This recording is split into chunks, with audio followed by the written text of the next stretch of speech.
You ever wake up thinking your day is going to be totally normal, only to find out you're about to become the lead actor in the weirdest, most unbelievable suburban soap opera in American history?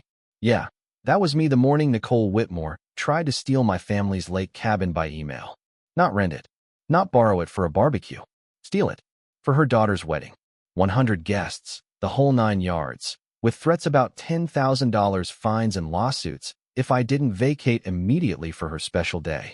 I'm telling you, my hands were literally shaking as I read her demand. That mixture of rage and disbelief, like when you see someone trying to take off in your car, with you still sitting in it. You know what I mean? So here's the scene.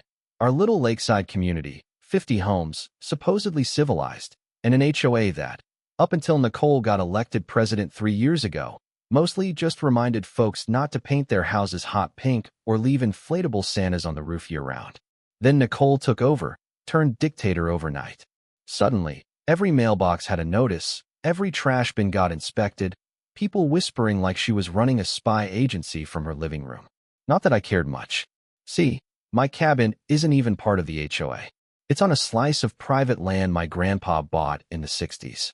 But when I saw Nicole's name in my inbox that morning, something in my gut told me this wasn't going to be good. 8 a.m., I open her email. Official looking, subject line, HOA Decree number 666. I wish I was making that up. Inside, by the supreme executive authority vested in me by Lakeside Properties, you are hereby ordered to vacate your property for the Whitmore wedding, effective immediately.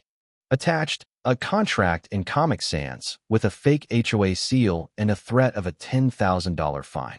It was equal parts delusional and terrifying, because Nicole wasn't just bluffing. She truly believed she could take my place by force of personality and really, really bad typography. First, I laugh, because, come on, supreme executive authority and Comic Sans? But then I realize, this woman's crossed a line. Fake contracts, legal threats, acting like she's queen of Lakeside. If she's bold enough to put this in writing, who knows how far she'll go in person. I screenshot everything, forward it to my lawyer, Marcus, and start Googling Morrison cabin wedding, just to see what comes up. And I nearly fall out of my chair. There's my cabin, plastered all over a slick wedding venue website, complete with old real estate photos Nicole must have stolen off Zillow, calling it exclusive, family-owned Lakeside estate. Events starting at $300 a head. There are fake reviews from Karen W. and Nicole B. A booking calendar showing events every weekend for the next 6 months, and my jaw is on the damn floor. So I call Marcus. Is this, like, an actual crime? Marcus laughs, tells me to screenshot everything. Oh, it's several crimes. Keep your receipts. This woman's about to hang herself with her own rope. I barely have time to process that when, right on cue, Nicole shows up in person. Rolls up in a white SUV with 3 teenagers, her enforcement squad. She's got a clipboard, a pantsuit, a face like she's about to sign a peace treaty. The kids look like they'd rather be anywhere else on earth. Nicole announces, Mr. Morrison, I'm here to discuss the transition of venue management for tomorrow's event. I stare at her. Transition? Lady, this is my house. You have zero authority. She immediately whips out her phone, starts recording, claims she's documenting my refusal to comply with HOA directives. The teens start looking nervous, so I play along. Hey kids, what's minimum wage in this state? One answers, $15 an hour. And Nicole, what are you paying them for this work? The kids stare. Nicole mumbles, $20 total. The realization hits. They're being underpaid to trespass. The enforcement squad bails, leaving Nicole alone, standing in my driveway looking like a cartoon villain who just lost her minions. By now, it's only 10 a.m., and I realize things are escalating fast. I head to the courthouse, file an emergency restraining order.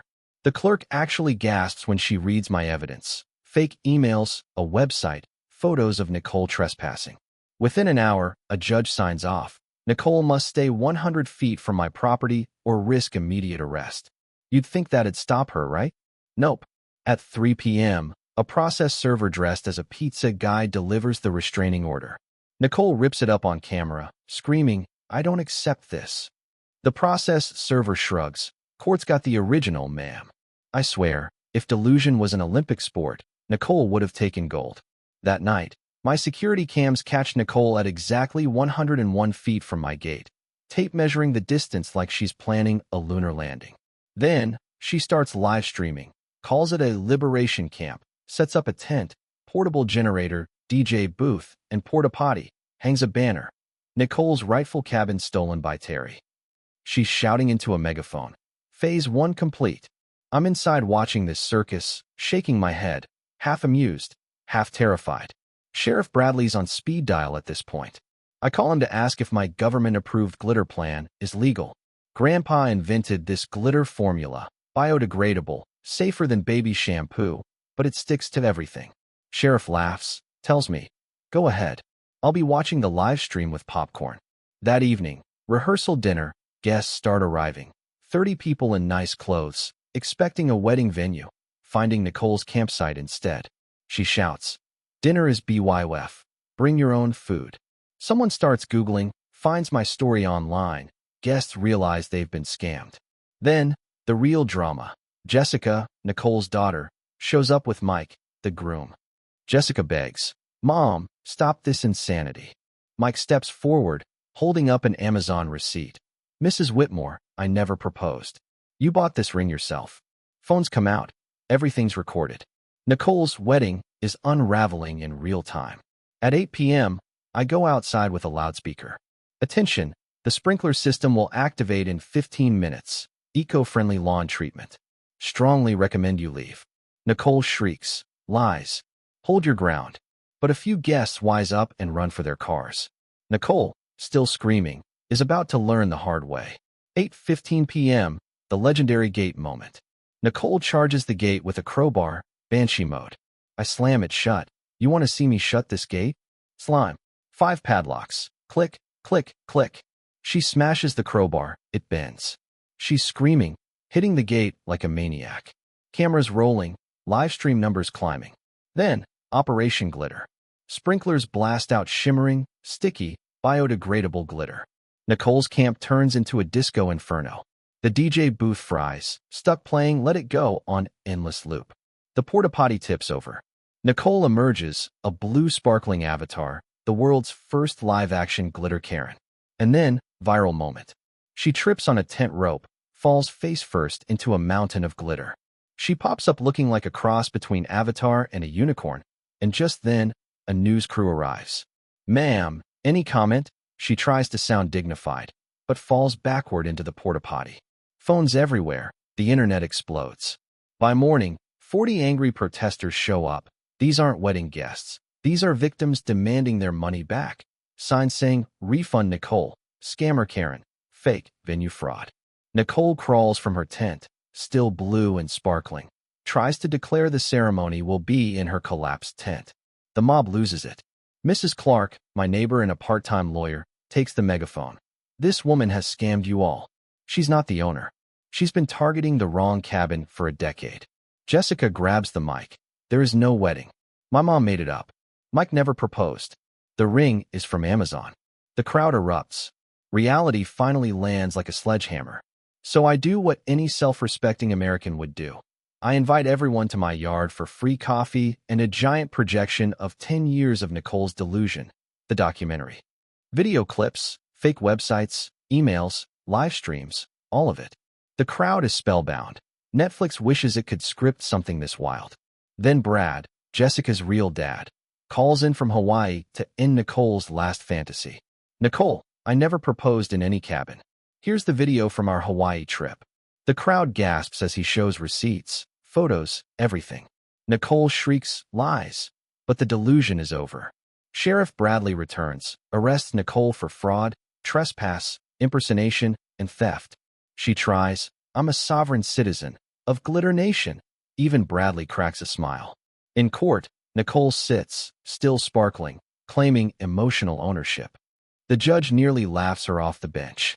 Jessica testifies about her mom's untreated mental illness, reads from Nicole's 300-page Operation Cabin Conquest notebook, plotting seduction, fake weddings, even arson, scratched out. Too risky, would damage MY property. The evidence is overwhelming. Nicole gets 3 years probation, restitution, psychiatric treatment, and a 500-foot restraining order. But karma's not done yet. Nicole can't find work. She's world famous as Glitter Karen. Out of options, Jessica begs me to hire her for minimum wage as a bathroom attendant at my new lakeside restaurant. I agree, call it poetic justice. Nicole's required to wear a badge. Hi, I'm Nicole the Glitter Karen. First customer asks for a selfie. Second tries to touch her nose. Third says, my college psych class studied your case. She tries sabotage, gets caught on camera. She tries clogging the toilets, gets trapped herself, goes viral again. But the therapy starts working, tiny cracks in her delusion appear. Mrs. Clark checks in. Nicole finally admits, maybe they're a tiny bit right.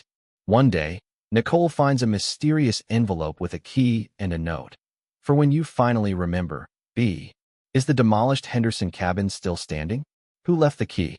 A year later, I host the Glittergate Festival. Nicole, now a living exhibit at the new Morrison Museum of Obsession, leads tours, tells her story, cleans the infamous gate every morning. Her notebook's on display as a warning to all. Jessica becomes a famous therapist, writes, my mom was the Karen, helps thousands. Mike's family blacklists Nicole from every wedding venue in America. Nicole, older but finally self-aware, finds her glittery nose now inspires laughter, not just ridicule. Her ability to laugh at herself, to own her story, becomes the heart of her redemption. And the cabin? It's now a museum about the dangers of unchecked obsession, where Nicole herself, as part of her continued community service, helps visitors understand how a decade of delusion can be undone, step by step, by facing reality, accepting help, and learning to laugh at your own mistakes. So that's my story, part cautionary tale, part comedy, part psychological thriller, and all true. What would you have done if someone tried to claim your family's legacy through fake documents and a crowbar? Do you think karma went far enough? Where do you draw the line between justice and mercy, delusion and evil? Drop your thoughts below. Let's talk about community, obsession, and second chances. And remember, if someone ever tries to take your cabin, just make sure your glitter's government approved. Who's got the wildest HOA story in the comments? I'm here for it.